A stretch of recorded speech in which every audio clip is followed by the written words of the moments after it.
Welcome to Shaped by Faith with your host, Theresa Rowe. To find out more about Shaped by Faith and Theresa Rowe, please visit shapedbyfaith.com or visit the YouTube channel, Facebook, or Instagram. And now, here is Theresa Rowe. Welcome to Shaped by Faith, where we shape our bodies and hearts for God's purposes. I have a special guest on Shaped by Faith today by a divine connection. I love those connections. Jenny Teeters, she's the author of Every Day's a New Day, a story of faith. So Jenny's dedicated to your personal growth, and she continuously strives to learn and pass on her knowledge. So she's a duly certified business and life coach. That's pretty cool. She's a published author, trainer. You're into fitness, Jenny? I am too. And she's a speaker. She's committed to inspiring and empowering you to change your life for the better. Jenny helps individuals who feel stuck and those who are discouraged to conquer challenges and access their inner wisdom and God. That is so beautiful. Enabling them to live a life filled with joy and peace. So welcome to Shaped by Faith, Jenny. Thank you so much. I'm so grateful to be here today. Well, I'm glad you're here, and I love the title of your book. I can't wait to hear all about it. I would love to hear your background, like where you grew up, what your life was like when you were growing up. Okay, wonderful. Yeah, so I come from a very, very large, I'll say extended family. My father was one of 17 children, Oh, and my wow. mom one of 8. I am the second oldest of 5, and our family is Catholic. So growing up was always around cousins, aunts and uncles. I grew up on the West Coast, so my dad was in the Navy, but we settled in the Sacramento area when I was about 10. And I have the best memories of church, our family filling up many pews, and then afterwards a lot of eating together. So for me, my faith and family, those values were always very much intertwined at a young age, and I never went to college. Early on, after high school, I tried junior college, but nothing really resonated with me. So it wasn't until I got into my first corporate job. I was in a call center and I was asked, tapped on the shoulder, we think you'd make a great trainer. So I didn't know what that meant or anything about public speaking. I was in my early 20s and I thought, okay, yes, sure. So I learned all about public speaking, presentation, developing training, event planning. And then once I actually led that training team and was in leadership, then I went back to school. So in the last, I would say 30 years, I've been in these high-tech companies. I didn't choose high tech, but it chose me. Yeah, so those early years were a lot of family. I would say there was a point where my father and mother had moved our family away from like our my grandparents and aunts and uncles and things. And there was a little bit of I felt a big separation, a big kind of loss at Mm. that point because then when we went to church, for example, it was just the 7 of us. But I've always sought, I think, communities where I can go in and I feel like I did when I was young. Sounds like you have come from a lovely family, a large family. That's a Yes, lot yes. of people. I feel like we've got a large family, but not probably as large as yours. We have 7 children, and we're a blended family, and we have 12 grandchildren. And so, when everyone comes over, it's a blast. I mean, it's so many people. So, and I love that. I love our get-togethers.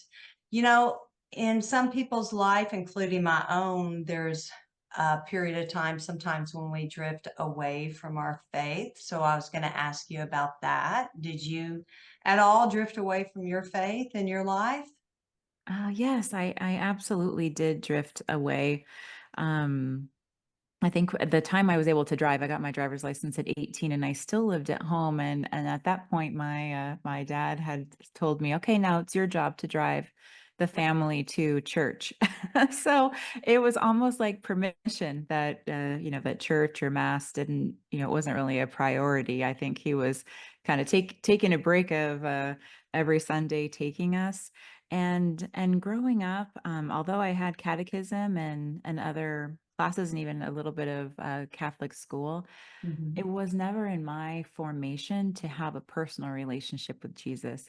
So I was very drawn to being popular, which I was not until I, was in my early 20s and actually got in the workforce and made great friends. But throughout high school, I was not. And my dad actually, I was grounded most of high school. So I was a very curious girl and probably would have been in a lot of trouble. So I think, kind of containment was my life, being contained through a Mhm. lot of my younger years. So in my 20s, I most definitely did. I was not going to church. I did not really have a personal relationship with Jesus, and I didn't even receive that kind of guidance until my mid 40s. So Mm. that's part of my story is how that came about. Right. I totally understand when you talk about, when you were younger and you didn't have that personal relationship with Jesus Christ. I didn't either. So I definitely didn't have like the peace that comes from Christ. I'd have joy once in a while, but not that peace and that constant joy that God is with you and his presence is here for you. And I didn't have that security. It's kind of like a security and stability. And I think a lot of people experience that, but it's what we do next, because we're supposed to have that relationship with Christ. So I love our stories, the way they're interwoven, and God uses the good, bad, and the ugly, for his glory. And he uses our past mistakes and our mess ups just to train us up and mature us up so that we can help other people. I really believe that. It's not that he wants us to mess up, but in our mess ups, he'll use those times so that we can teach others, hey, you don't want to go in that direction.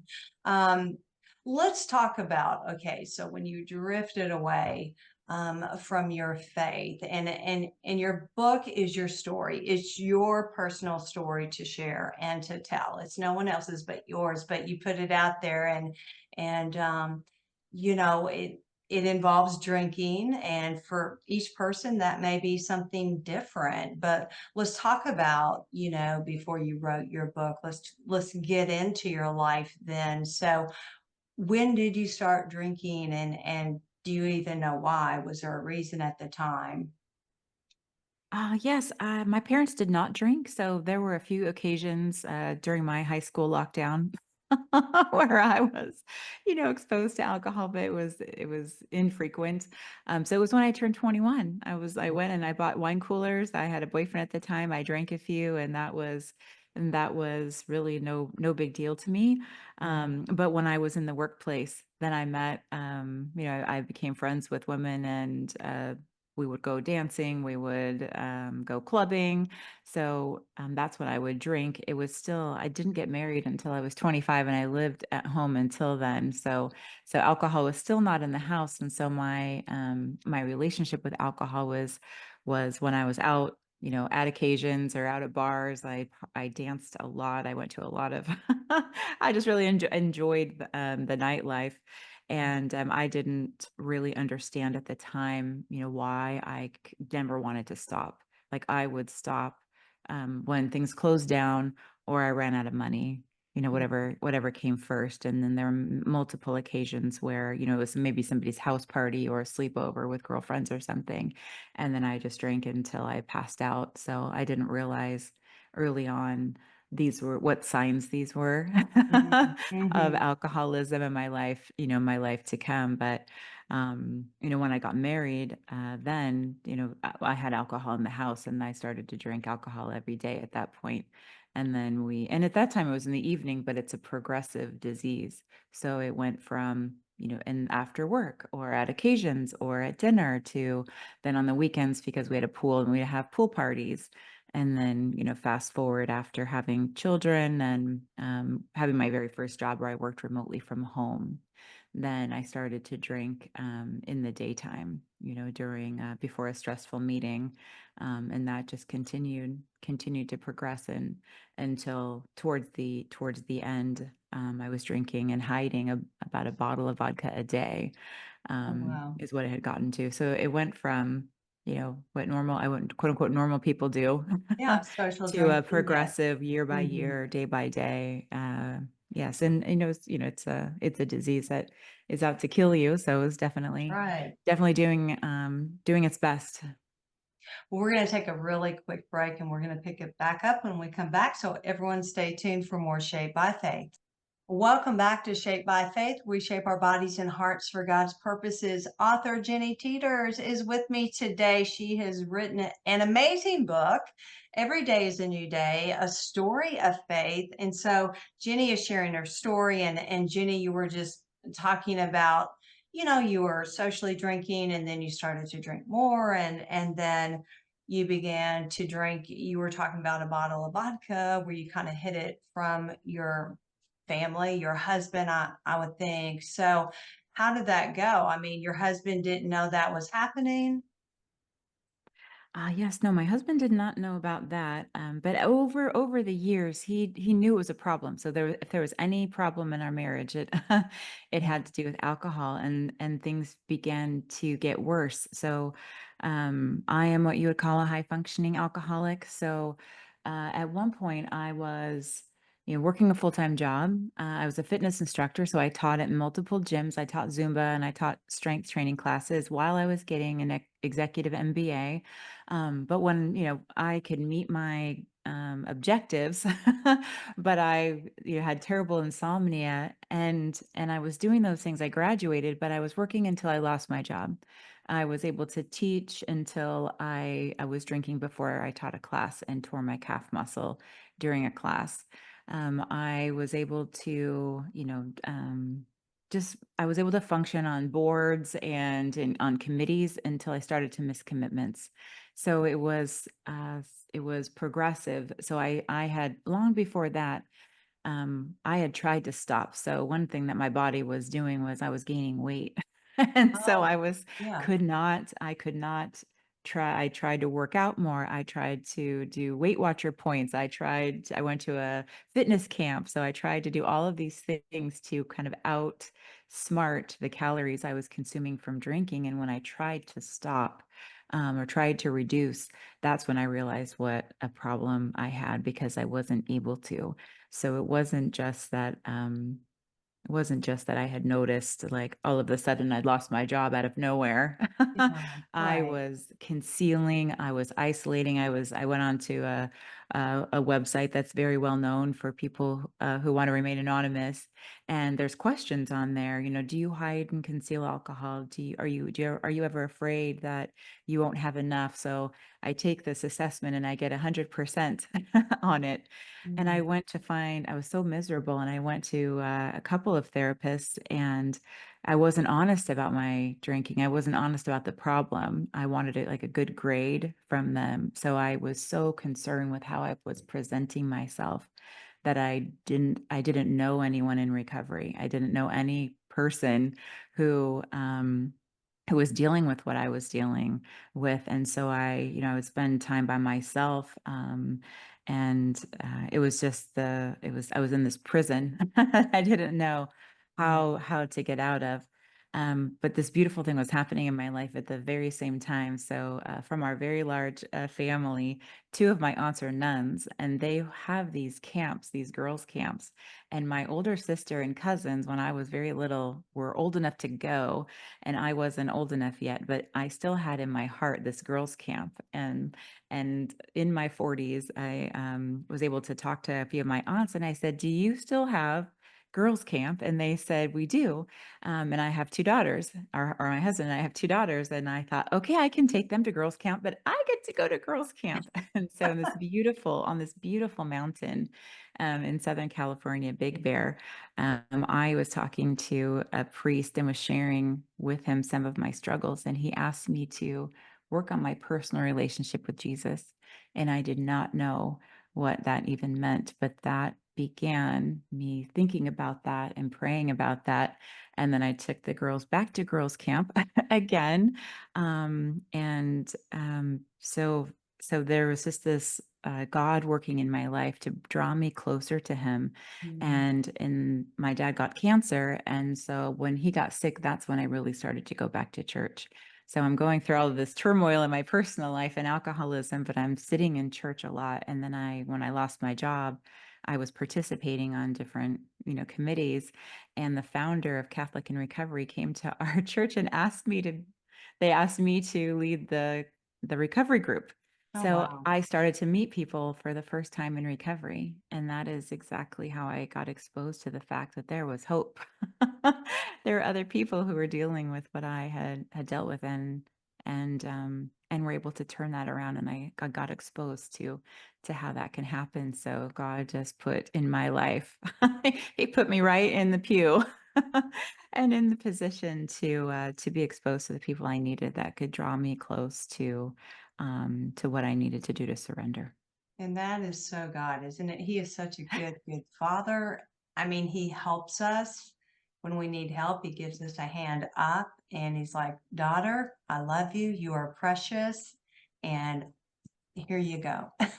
Yes, yes. And it's that personal relationship with Jesus Christ. Jenny, for those out there who don't have, maybe they have knowledge of church or going to church, but they really don't have that personal relationship with Jesus Christ, and they're struggling and they're dealing with things, maybe addictions, maybe, I don't know what. It could be alcoholism. How would you encourage them? What would you say to them? And let's say they want help. Where do they even start? Yeah, beautiful question. Well, for anyone who's listening who's dealing with alcoholism, drug abuse, compulsive overeating, gambling, lust, I mean, all of the things that we can reach outside of ourselves and overdo, which Yeah. some things become bad habits and some things become addiction. But when it becomes addiction, I want to tell you right now that no human power can help solve Mm. these diseases, the disease of addiction, no human power. And my greatest suggestion is for you to think about that and take a deep breath and ask God for help, Yeah. and just sit with that. Maybe write a letter to God. God, I don't know. Maybe I don't know who you are. Jesus, I don't know you, but I need your help. But I'm telling everyone now, no human power can relieve us of that. And accepting that is where we turn you know, to Jesus who can.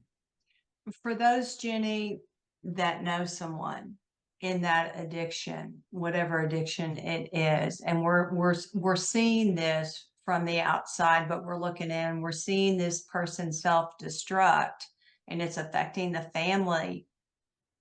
You know, what should we do? And I know pray, but I feel like sometimes when we say you should do this or you should do that or you should do, I mean, that's not even like their house is on fire.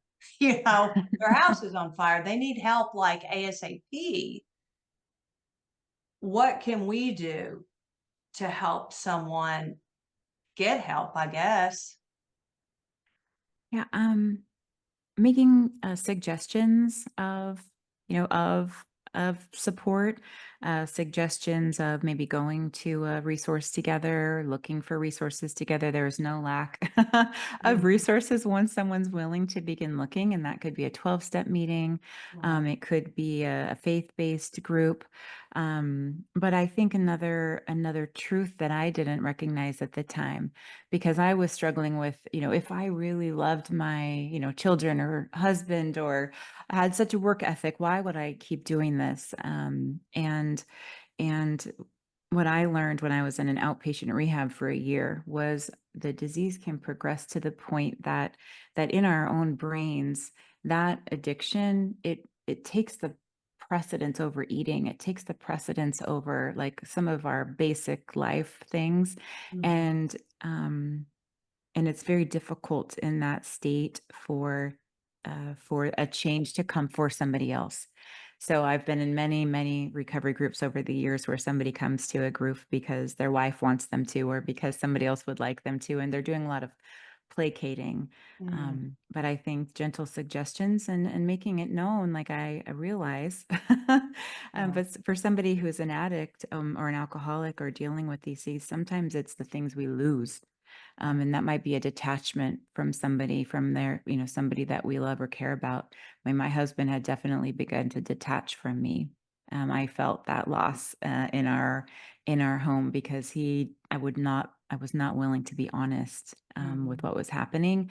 And no matter Mhm. how many times he tried to figure it out, but I was so sneaky that he didn't know exactly what was wrong. So there's nothing he could have said, and it wasn't because I didn't love our marriage or him or our family. I wasn't yet willing to surrender. I did not have that gift of desperation yet. I see. Let's take a break. We'll be back with more Shaped by Faith. Everyone stay tuned. Welcome back to Shaped by Faith. Jenny Teeters, the author of Every Day's a New Day, A Story of Faith, is with me today. And Jenny, how has writing your story helped you in your recovery process? Writing my story has helped me really reinforce all the things that I had learned. So I'm almost 5 years sober now. I wrote the book last year, and I wrote it the way, which is a tradition in recovery rooms, of sort of what my life was like, what happened, how I got that gift of desperation I was just talking about. Coming out to my family, entering rehab, entering into a recovery community, and then what life is like now. So it's very much a roadmap that I didn't have. Mm. But what was so great about it is I always knew that I wanted to write a book, and I thought I just didn't know what the topic would be. I'm very much a professional development and like a personal development junkie. So I thought it's going to be something around, around goal setting or overcoming obstacles, something Mm. like that. But I would just hear God say, "Write about me." And Mm. there was one instance I was being prayed over, and the prayer team said, "Do you have like a writing practice or a journaling practice?" And it was right in the midst of writing the book, and I said, "Yes, I am writing right now." And the prayer team, the woman said, "I'm getting the sense of like Jesus looking over your shoulder, very interested in what you're writing, very interested." And as I thought Mhm. about that, like the first draft did not have any Bible quotes in it. But I actually, layered those in and prayed because I'm on like 100 day 65 of a Bible in a year, and it's 3 years in. So it Right. was a great journey for me to actually go into scripture and find scripture that aligned to the spiritual principles of recovery. Like there's 12 steps and 12-step recovery, and every single one has a spiritual principle. So to go through faith and hope and um, oh gosh, honesty, all of these things, and just full reliance on God and forgiveness. Oh gosh, forgiveness is such an important part of the recovery process because we drink over the things that we're angry about and resentful about and that we relive. So just to be relieved of that, and God helped me through that. So it was really a beautiful revisitation of what I had experienced, but Mhm. also very much getting me closer and more enmeshed in the Bible and within His Word. That sounds beautiful. What do you want others to take away from your book? I know you just mentioned a lot that's included in your book. Let's say for someone that's struggling and they get hold of your book, what do you want them Yeah. to take away from it?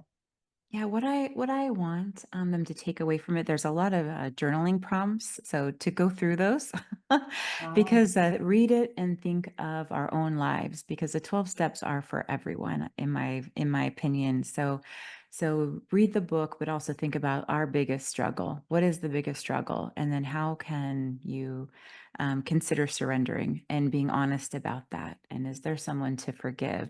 And is there a part of the character to ask God to help with? And how can we be of service? So, all of these spiritual principles, what I want is somebody who cannot even imagine themselves out of their prison to see that it's possible, but also for a very practical way. What obstacle are you facing? And here's a roadmap to follow to help solve and get you started.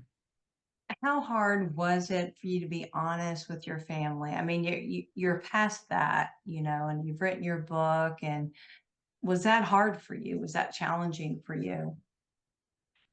It took years to lead up to that gift of desperation. Mm. And then I was 2 days sober, and that's when I told my husband why I was so sick, because I did a very not smart thing. I didn't go to a doctor to tell him I needed to detox. So I was very, very sick for a couple of days. And when I told my husband, the reason I was sick was because I was in withdrawal and I needed to go to the doctor and I needed a sponsor and I needed, I knew what I needed because I had learned from other people what I was going to need. He gave me the biggest hug and he said, let's go tell our girls.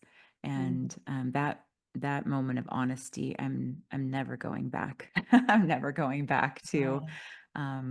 living that life of concealment and desperation on my own. So it's been a Mhm. very honest path since then.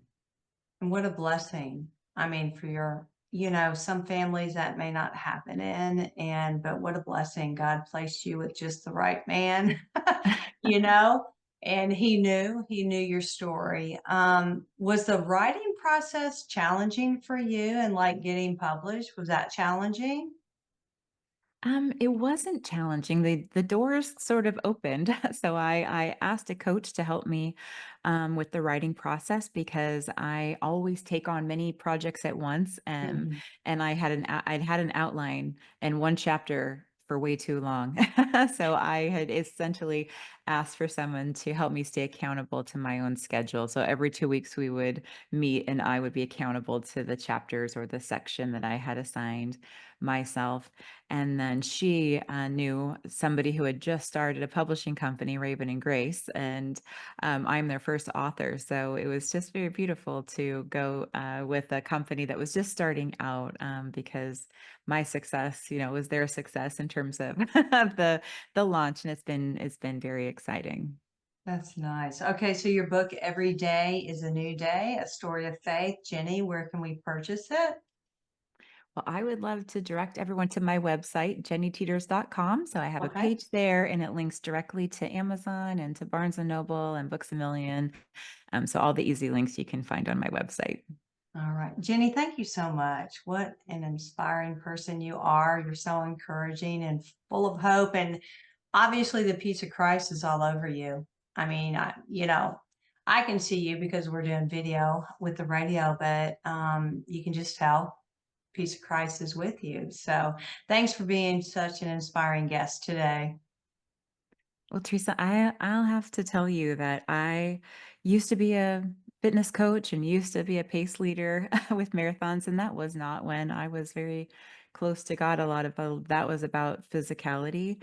So you've Mm, really inspired me, at age almost 51 to kind of revisit, is there something I want to do yeah. where I can get back into leadership with my own health journey and help other women at this beautiful season in life. So I thank you so much for having me, but also your mission is very beautiful. And thank you for sharing that with all of us. Well, thank you. And thank you for listening. I'm Theresa Rowe. Everyone have a blessed day. Bye. Thank you for listening to Shaped by Faith with Theresa Rowe. Remember to visit shapebyfaith.com to find out more about workouts, the TV show, podcasts, blogs, Shaped by Faith products, and much more.